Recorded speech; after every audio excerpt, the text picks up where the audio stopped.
ufalme wa giza mtoto wako, alafu familia nzima ikamilikiwa na falme za giza, alafu familia nzima ikamilikiwa na ufalme wa giza, ikatembea kizazi hata kizazi. Yawezekana sio wewe, ila inawezekana hata ni mama yako.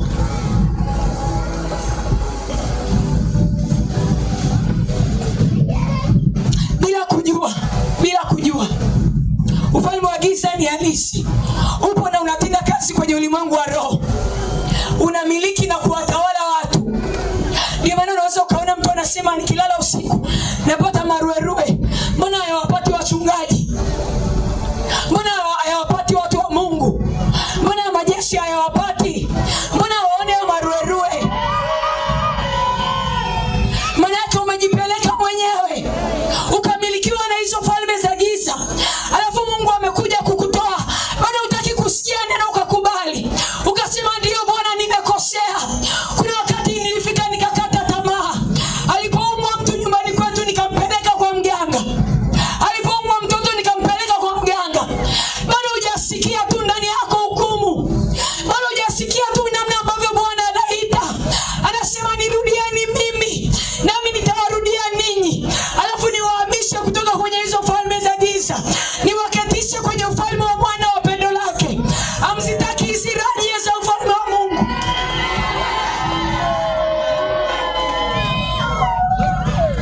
Sikiliza kitabu kile cha Mathayo mtakatifu 22 kuanzia 1, naomba tunisome mwenyewe.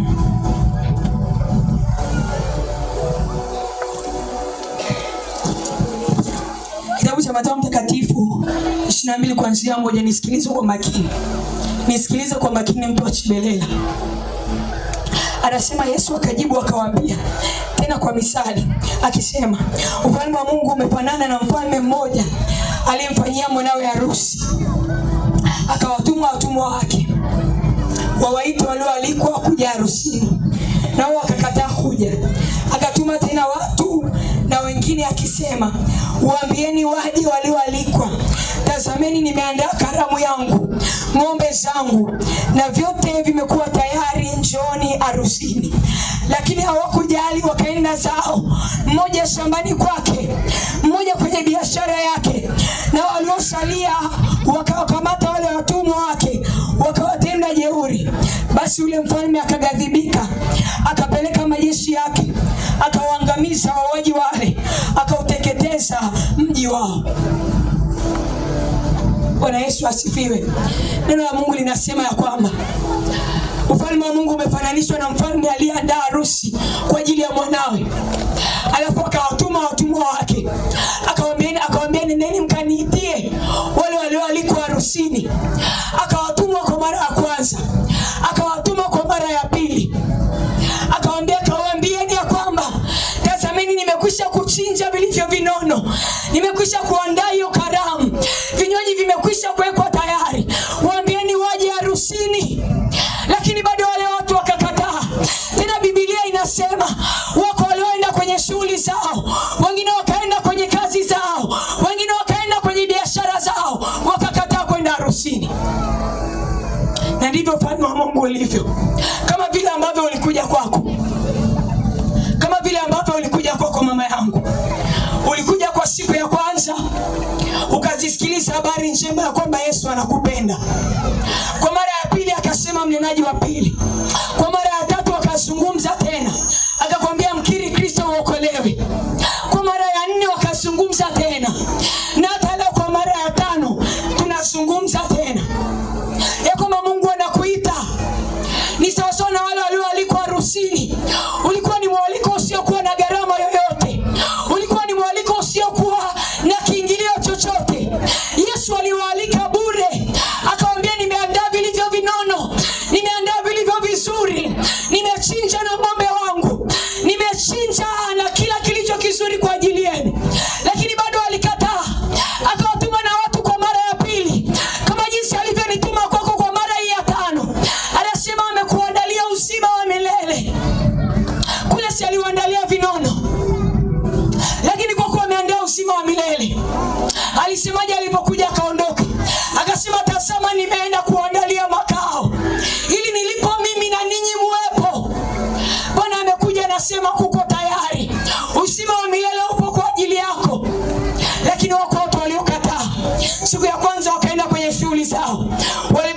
wainjilisti wanakuja door wakaondoka, wakafunga na nyumba zao. Wengine hawakusikia neno, wakakejeli kabisa, wala hawakutaka kusikia.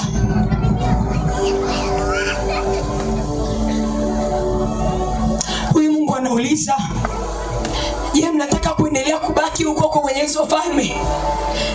Mnataka kuendelea kubaki hivyo hivyo kama vile ambavyo mlimpa adui nafasi, mkapa uhalali wa kuwatawala? Mnataka kuendelea kubaki hivyo hivyo na maisha yenu yasifunguliwe kabisa?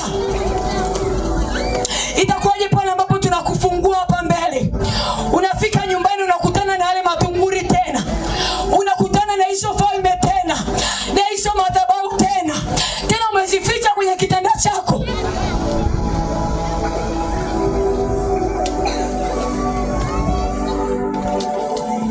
Anauliza Bwana, upo tayari? Uko tayari kubaki hivyo hivyo? Je, hujataka tu kumrudia huyu Yesu anaposema nirudieni mimi, nyie hamjakubali tu? Kwani hamtaki watoto wenu wawe kama sisi? Au mnadhani wazazi wetu hawakulipa gharama? Mnadhani wazazi wetu hawakulipa gharama? Au mnadhani hawajampokea huyu Yesu? Au mnadhani ya kwamba sisi hatujampokea huyu Yesu ndio wakabadilisha maisha yetu, ndio wakatutengeneza kama jinsi mnavyotuona? Mnadhani imetokea kwa miujiza? Huyu Yesu anakuita, anasema usiwe kama wale walikuwa harusini. Usiwe kama wale ambao walikataa mwaliko kwa mara ya kwanza, wakakataa kwa mara ya pili. Anasema usiwe kama wao. Tazama, ninakupenda mwanangu. Yote Yesu anatutuma kwa sababu anakupenda wewe, kwa sababu amekisikia kilio chenu. Ndio maana anasikitika, anauliza, je, mpo tayari kubaki kama jinsi mlivyo? Mpo tayari adui aendelea kuyakamata maisha yenu? Mpo tayari kumilikiwa na hizo falme za giza bado? Hamtaki Yesu awatoe huko alafu waketishe kwenye ufalme wa mwana wa pendo lake? Hamtaki.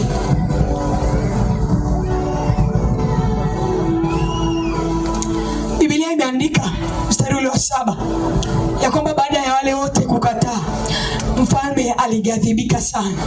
Mfalme akaghadhibika, alafu akatuma wauaji, wakaenda wakauteketeza ule mji na wakateketeza kila kilichokuwa kwenye ule mji. Hiyo siku ipo, mama yangu.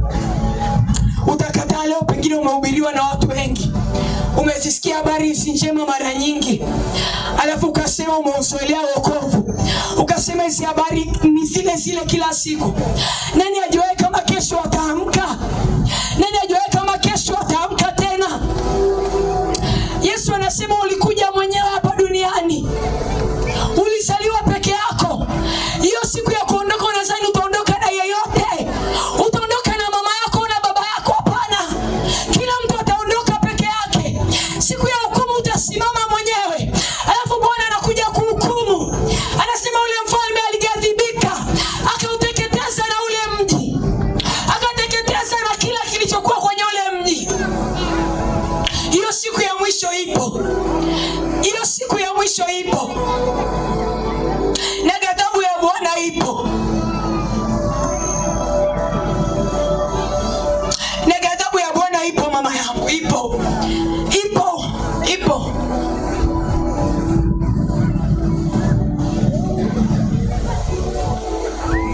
Ghadhabu ya Bwana ipo.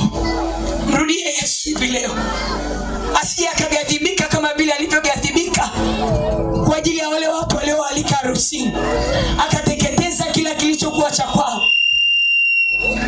Jihadhari hivi leo, ghadhabu ya Bwana ipo, tena inawaka kama nini, lakini haitokuja mpaka kila mtu asikie habari njema, mpaka kila mtu afahamu kwa kinywa chake akakiri, kila mtu afahamu kwa masikio yake asikie ya kwamba Bwana anamuita, ya kwamba Bwana anamtaka atoke huko, ya kwamba kweli ndio hii, ya kwamba Kristo ni kila kitu kwetu. Alikuja kwa ajili yetu, akateseka kwa ajili yetu, akahuzunika kwa ajili yetu. Kwa nini mnataka kumhuzunisha mara ya pili? Hiyo siku ya hukumu utasimama wewe. ukirudi kwa Bwana, alafu akakuponya wewe, akaponya na familia yako, akakuokoa, akaokoa na familia yako. Kwa nini moyo wako usimrudie huyu Yesu? Kwa nini moyo wako usiseme Bwana, ninarudi, ninakiri kabisa kweli tulikosea? Kwa nini msitake Mungu afungue huu mji? Mmerizika kuishi na watu wenye udhaifu kwenye huu mji. Mmerizika. Watu wasibelela, mmerizika. Usikute nauliza vitu ambavyo havieleweki. Mama, umerizika? Hapana. Hapana. Hapana. Bwana Yesu asifiwe. Bwana Yesu asifiwe. Bwana Yesu asifiwe. Hata kama usipoitikia atasifiwa tu, kwa sababu amekuja kukuita na uamuzi ni wa kwako. Ile siku inakuja tena, ghadhabu ya Bwana inawaka kama nini. Anasema analijilia kanisa lake, mmoja atwaliwa, mwingine aachwa. Utajuaje ile siku? Utajuaje kama ukilala kesho wewe utaamka? Utajuaje kesho itakuwaje? Nani ajuaye hiyo kesho? Nani ajuaye? Ni bora wote tukakiri ya kwamba Kristo ni Bwana. Ni bora wote tukamkubali huyu Yesu, alafu atuponye sisi, aponye na familia zetu. Akuponye wewe, aponye na familia yako. Akuponye wewe, aponye na mume wako. Haipendezi pale ambapo tunashabikia maovu. Watoto wanaimba, baba anakuja anampiga mama, mnacheka.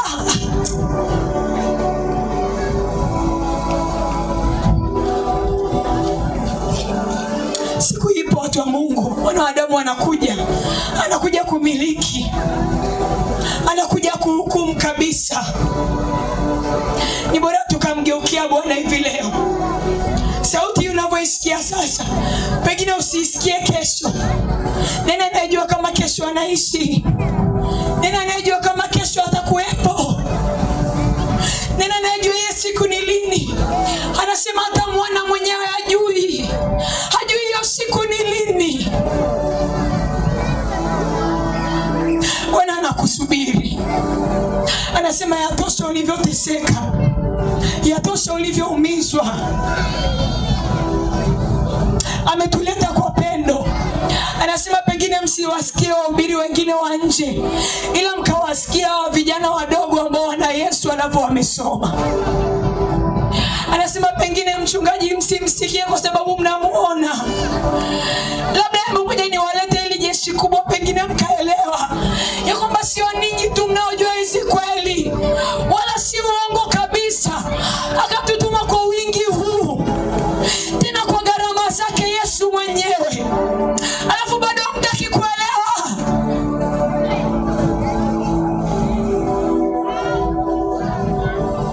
Praise team, naomba tumpande mbele.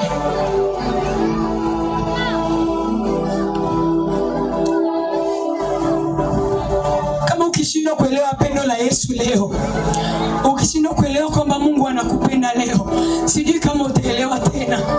Sijui kama utajua tena kama Yesu anakupenda. Sijui kama utaelewa tena, mama yangu.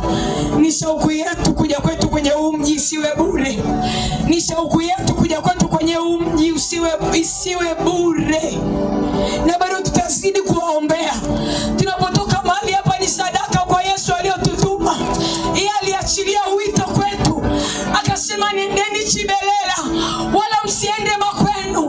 Wako watu walitakiwa kwenda kwa hapa, wengine walitakiwa kwenda kazini, lakini wakasema tunaacha vyote kwa ajili ya uzuri wa huyu Yesu, ili tukamtangaze huyu Yesu, ili na Chibelela wamjue, na Chibelela wampokee, wasikae tena kwenye hilo giza. Usipotambua pendo la huyu Yesu leo, sijui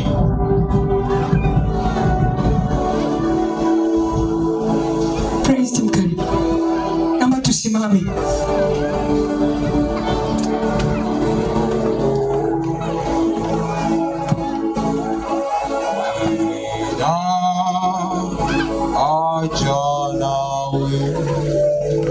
Lakini sipo iko mwana wa Adamu anakuja kuhukumu. Lakini sipo iko mwana wa Adamu atakuja kuhukumu. utakuwa wapi? Utajificha wapi? Lakini siku ipo, Mwana wa Adamu atakuja kuhukumu. Lakini siku ipo, Mwana wa Adamu atakuja kuhukumu. Utakuwa wapi? Utajificha wapi? Utakuwa wapi? Utajificha wapi? Lakini siku ipo, Mwana wa Adamu atakuja kuhukumu. Lakini siku ipo, Mwana wa Adamu atakuja kuhukumu. Lakini siku ipo.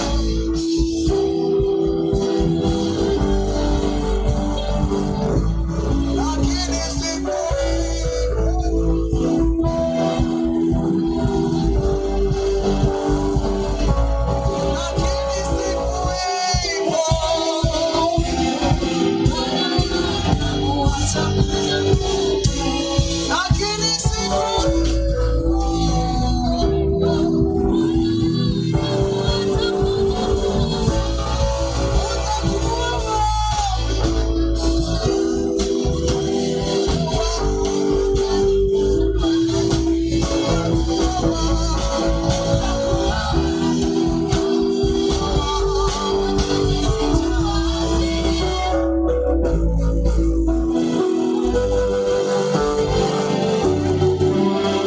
yawezekana kufanya maamuzi kwa siku ya kwanza ya mkutano, kwa siku ya pili ya mkutano pia ukufanya maamuzi, kwa siku ya tatu ya mkutano pia ukufanya maamuzi, kwa siku ya 4 ya mkutano wetu pia ukufanya maamuzi. Lakini ni nafasi ya upendeleo Yesu amekupa tena hivi leo. Kama upo tayari, moyo wako urudi kwa Bwana, upo tayari kuomba toba na rehema mbele za huyu Mungu, ninaomba tu ufunike macho yako, mtu wa Mungu. Funika macho yako mama yangu, funika macho yako baba yangu.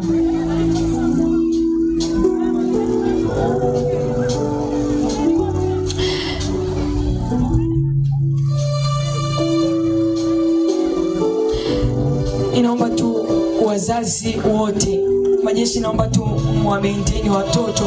Wazazi wote tusogee tu hapa mbele. Ni siku yetu ya mwisho ya mkutano. Pengine hizi sura unazoziona leo hutaziona tena kesho. Hii sauti unayoisikia leo hutaisikia tena kesho.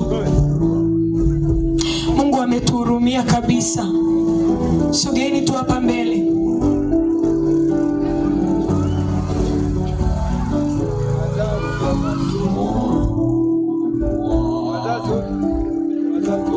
Watu wa Shibelela, wazazi wote, ninaomba tutusogee hapa mbele.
giza linazidi kuingia.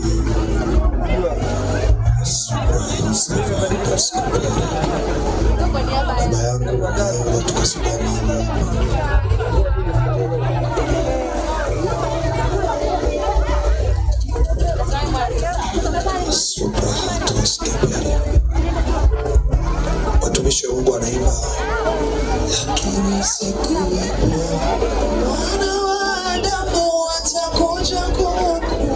Tufunge tu macho tutafakari huko na kikabili. Lakini siku ipo Mwana wa Adamu atakuja kuhukumu. Lakini siku ipo Mwana wa Adamu iko siku Yesu atakuja. Lakini siku ipo Mwana wa Adamu atakuja kuhukumu. Utakuwa wapi? Utajificha wapi? Utakuwa wapi? Utajificha wapi?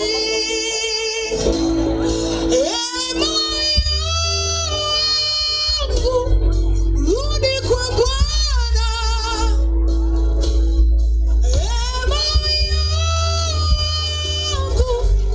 Rudi kwa Bwana.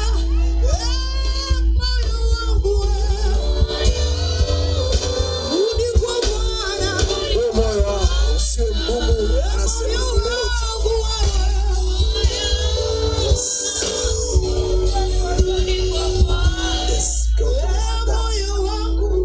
tumefunga macho hivyo hivyo. Wewe unatambua mtu anazaliwa mara moja na kufa mara moja tu. Tumeshakusha kuongea mengi, sina haja ya kuelezea sana, lakini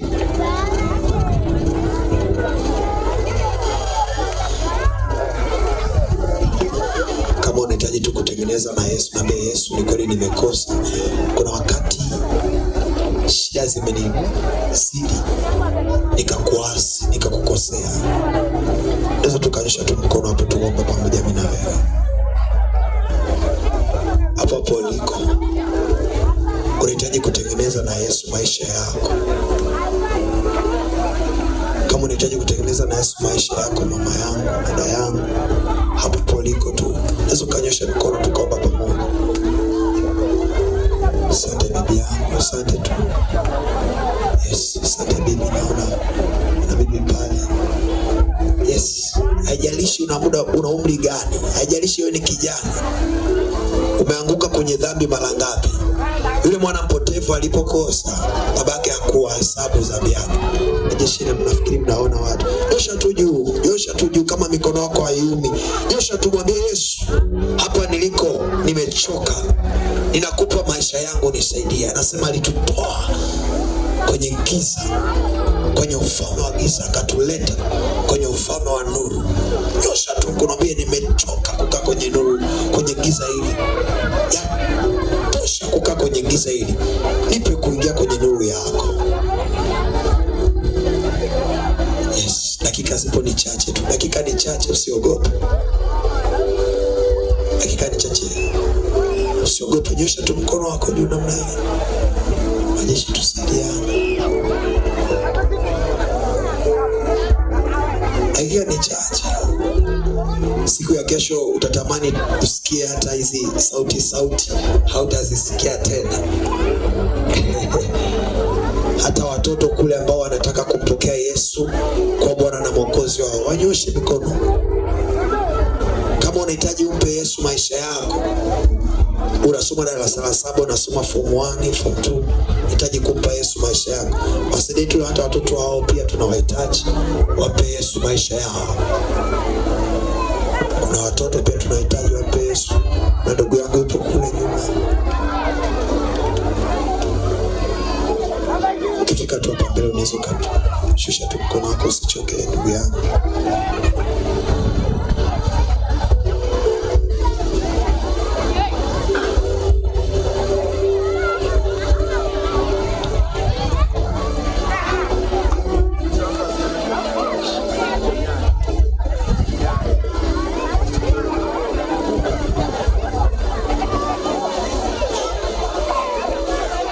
Yes, muda wetu ni mchache.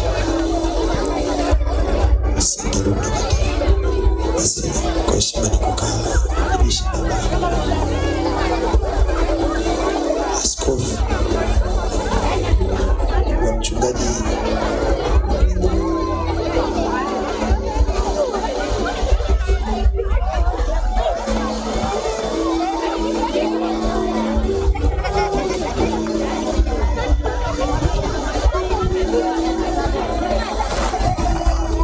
naomba funika macho yako. Mkutano wote, kila mmoja mahali pale ulipo, funika macho yako.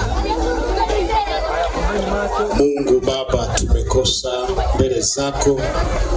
Tumekosa katika ardhi hii tunayokanyaga kila siku. Mbele ya madhabahu hii Bwana, tunakuja kuomba msamaha na rehema. Tumegombana na ndugu zetu kwa sababu ya mipaka ya mashamba.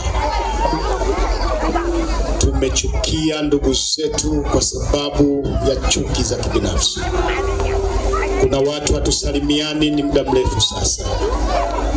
Wako watu wako hapa hawajui wakirudi nyumbani leo amani yao inapatikana wapi. Yuko mtu amekata tamaa katikati ya umati huu Bwana. Wengine wanafikiri kujinyonga na kujiua ndio dawa. Wengine wamefikiri wahame kijiji. Wengine wamedhani wahame nyumba. Lakini mizigo hii yote Jehova, tumekuja kwako tukiomba utusamehe. Utusamehe Bwana, tumekosa mbinguni, tumekosa duniani. Neno lako limesema mahali hapa siku ya leo kwa kinywa cha watumishi wako. Na kwa sababu hiyo, wewe ambaye unasema niko tayari sasa, Yesu aingie maishani mwangu siku ya leo. Niliokoka lakini nikaacha nikarudi nyuma. Au hujawahi kuokoka kabisa na umeona hutaki kurudi nyumbani kama na hali hiyo uliyokuwa nayo, na unasema leo ndio siku yangu, wokovu ni sasa. Na neno la Mungu linasema wote waliompokea aliwapa uwezo kufanyika watoto wa Mungu. Na wewe unataka uwezo huo uondoke nao katika viwanja hivi. Hautaki urudi nyumbani kama ulivyokuja. Unataka uwe kiumbe kipya ndani ya Kristo. Unataka urejeshe mahusiano yako na Kristo yaliyovunjika kwa muda mrefu. Wewe ndio unahitaji sasa unyoshe mkono wako juu. Unayesema nataka Kristo Yesu uwe Bwana na Mwokozi katika maisha yangu, na kupokea leo uingie moyoni mwangu. Nyosha mkono wako hivi wa kulia juu kabisa. Nyosha hivi mkono wako juu. Usiogope mtu yoyote. Hakuna mtu atakubebea dhambi hii. Hakuna mtu atasimama mbele za kiti cha hukumu kwa niaba yako. Utasimama mwenyewe. Nyosha kabisa mkono wako hivi juu. Naona watu wengi sana wananyosha mikono yao juu. Wale walioko kule nyuma na wengine wako huku mbele. Watu wote walionyosha mikono yao juu, sema Bwana Yesu, asante kwa neno lako lililonenwa katika viwanja hivi kwa siku hizi zote. Lilikuwa ni neno kuhusu mimi. Bwana Yesu, ninaomba unisamehe. Nimekosa mbinguni, nimekosa duniani, nimekosa mbele za watu, nimekosana na wanadamu wenzangu. Lakini leo Bwana, ninaomba msamaha. Bwana Yesu, ingia moyoni mwangu. Fanyika Bwana na Mwokozi. Kuanzia sasa ninakuamini, ninasadiki na ninakukiri katika jina la Yesu. Amen. Nimwombe kasisi mwenyeji wa hapa aje hapa mbele aombe maombi ya ushindi kwa waliomkiri Yesu Kristo kwa Bwana Mwokozi wao siku ya leo. Endeleeni kunyosha hivi mikono yenu juu. Wahudumu waone ili waweze kuendelea kukuombea, kwa sababu wana namna ambayo ya kukutambua, ili waweze kuendelea kuomba kwa ajili yako, na kwa utaratibu uliowekwa watachukua jina lako na kukufahamu. Lakini kasisi atakuombea ili usirejee tena nyuma. Mungu akupe nguvu uishi maisha ya ushindi, maisha matakatifu yanayompendeza Mungu. Wote tufunike macho yetu wakati kasisi anatuombea sasa. Mwenyezi Mungu, Baba yetu wa mbinguni, Mungu mwenyezi uishie milele, tunakushukuru sana kwa sababu Bwana, mwaka huu ulikuwa umepanga jambo hili litendeke hapa, na ndio maana Mungu wetu limeweza kufanikiwa kwa kishindo kikubwa. Mungu wetu wa rehema, nikushukuru kwa ajili ya vipawa ambavyo ulimimina kwa watumishi wako. kuanzia siku ile ya kwanza, siku ya pili, siku ya tatu, siku ya nne mpaka leo siku ya tano. Mungu wetu, tunakwenda kumaliza mkutano. Kuna watu wako Mungu wetu ambao tayari wamekugeukia wewe, wameamua kuacha dhambi yao ya zamani na kukufuata wewe Mungu. Ninaomba Bwana niwakabidhi mikononi mwako. Asante kwa ushindi huo mkubwa. Kuamua kuacha Mungu wetu ni kazi ngumu sana, lakini hawa Bwana waliona vema waepukane na haya mambo ya duniani, waepukane na mambo ya dhambi, waepukane na mambo ya ibilisi, ili waweze Mungu wetu kufuata wewe uliyewaumba wenyewe, uliyewaumba hatimaye ukaweka katika dunia hii ambao nimleta mwokozi wako Yesu Kristo. Sasa Mungu wetu, nataka nikushukuru kwa ajili ya ushindi huo mkubwa ambao umeshinda. Sasa Yesu, ninaomba kawaimarishe kila mmoja, ukamsimamie wewe mwenyewe, ukamfanye wewe Mungu wetu kwako aone ndio ngao, ukamfanye Mungu wetu kwako aone ndio mwamba. Akijificha hapo kwako hawezi tena kutikisika na dhambi aina yote. Walinde Bwana Yesu, walinde na mwovu shetani, ukawazingire. Uwasaidie Bwana wa neema, Mungu mwenye upendo. Wewe mwenyewe tembea pamoja nao, zunguka hata katika nyumba zao, zunguka mapito yao yote, nyao zao zinapokanyaga. Wewe Bwana endelea kuwa pamoja nao, uwalinde. Ninajua hapa wametangaza vita, lakini vita hiyo ya shetani ninakwenda kuikemea katika jina la Yesu Kristo wa Nazareti. Hakuna mamlaka yoyote ile juu ya watu hawa ambao wameamua Bwana kufuata. Ninaomba uwasaidie Bwana, uwasaidie Yesu Kristo, uwasaidie Bwana wa neema. Asante kwa haya yote Bwana. Ninaamini Mungu, hawa tuliokuletea na hawa waliokujia sasa utawakumbatia. Wani watoto wako, utawafanya wawe warithi wako. Ni katika jina la Yesu Kristo ninaomba na kushukuru. Wote tuseme amen. Sasa ninyi ambao mlinyosha mikono yenu juu, hebu nyosheni tena nione.